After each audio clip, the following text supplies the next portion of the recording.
Hey everybody, thanks so much for watching. Today I want to celebrate 50 years of the awesome CZ75.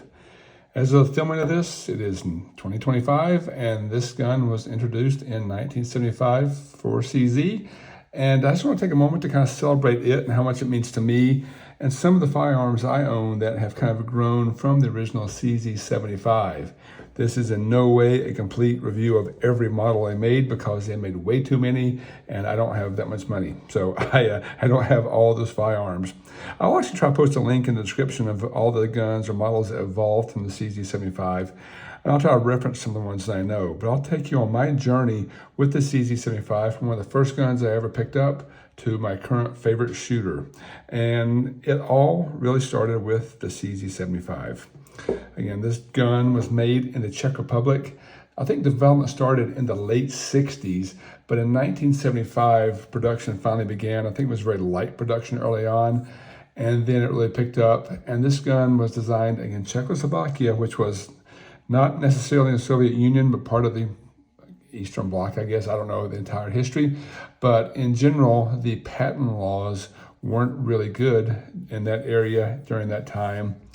And once the Czechs made this brilliant gun and they weren't able to protect their patent, this became one of the most copied platforms of all time, second only to the 1911.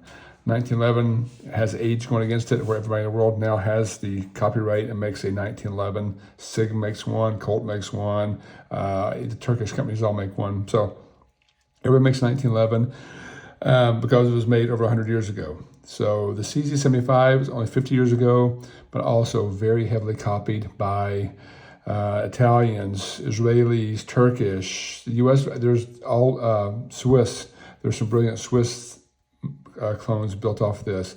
And so it has spawned a really wide array of firearms and has kind of a cult following. For some reason, people who like CZ75s are called hipsters. I don't know why. I like CZ75s and I'm not a hipster.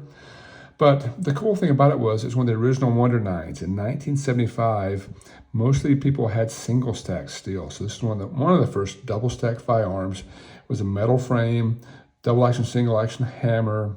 And the cool thing about this, the signature detail of the CZ75 was this inverted rail, where the rail rode inside the frame as opposed to the outside the frame, and thus set the barrel down maybe a little lower, but really it just gave you less slide mass coming back at you. There's a whole big debate on the internet about whether this is truly a low bore axis or not. I don't know that it really is, but I do know that you have less mass coming back at you. And with the weight of these metal guns and this lower mass, these guns are really, really easy to stay on target. And for me, they're a gun that feels perfect in your hand as soon as you pick it up. And with that, I'll actually start here, because when I first went to the gun store, I was looking for a SIG 226. I want a metal frame hammer fired gun, and they didn't have a 226. But they had this, the CZ75 Compact. This is the PCR, the one carried by the police in the Czech Republic. And I picked this up, and this one just felt perfect. It feels right in your hand. It has all those same details we mentioned before, metal frame, got the inverted rail here, and it's just a fantastic duty gun, very reliable, very easy to shoot, and this felt great. Sadly enough, at the time, the one that I held and was trying to buy, had started paperwork on, was for law enforcement only. So I had to put it back. I wound up buying an H&K P30, which I love dearly as well, and I've made lots of videos on. But my first, ooh, wow, that feels good moment was this CZ75 Compact. And I've carried this gun quite a bit. It's a little wider than all the micro nines you can carry today, but boy, it sure does feel good when you carry it. Now, not long after that, I picked up a Jericho 941, which is somewhat of a clone of the full-size CZ75 with a steel frame, maybe a little heavier. And again, that was actually one of my favorite guns to shoot until I got over here. But I eventually picked up a CZ75 just to have in my collection because it is kind of the genesis of so many brilliant guns.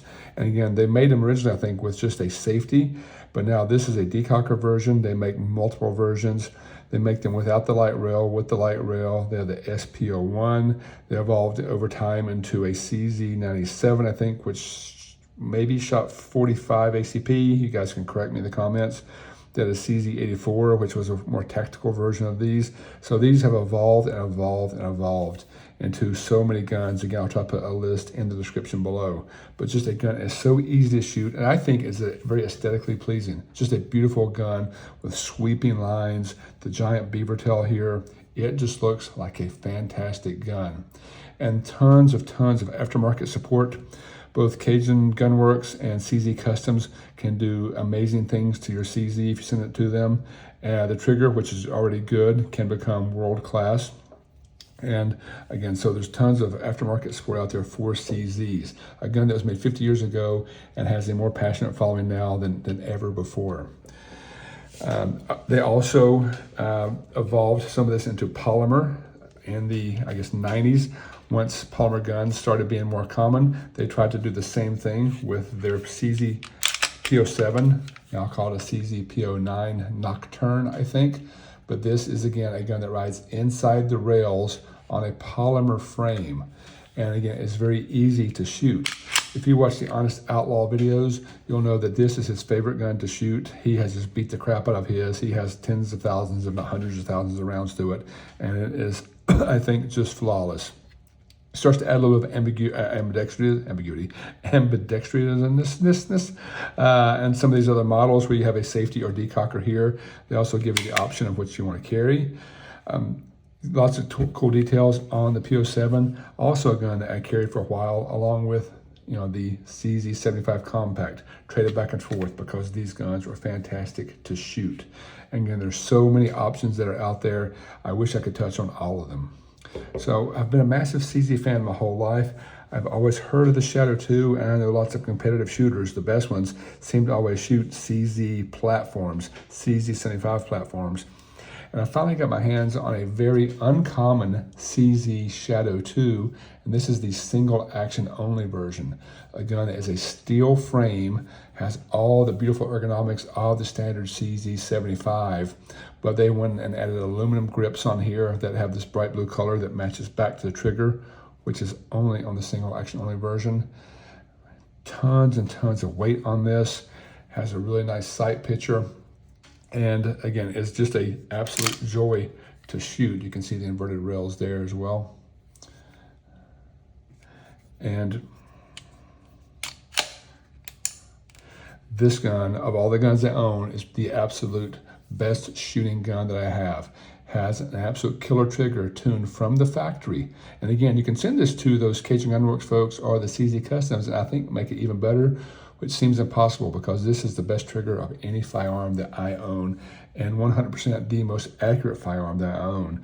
And it evolved over time from the birthday boy here, the CZ75, which is just a gun that I think is fantastic.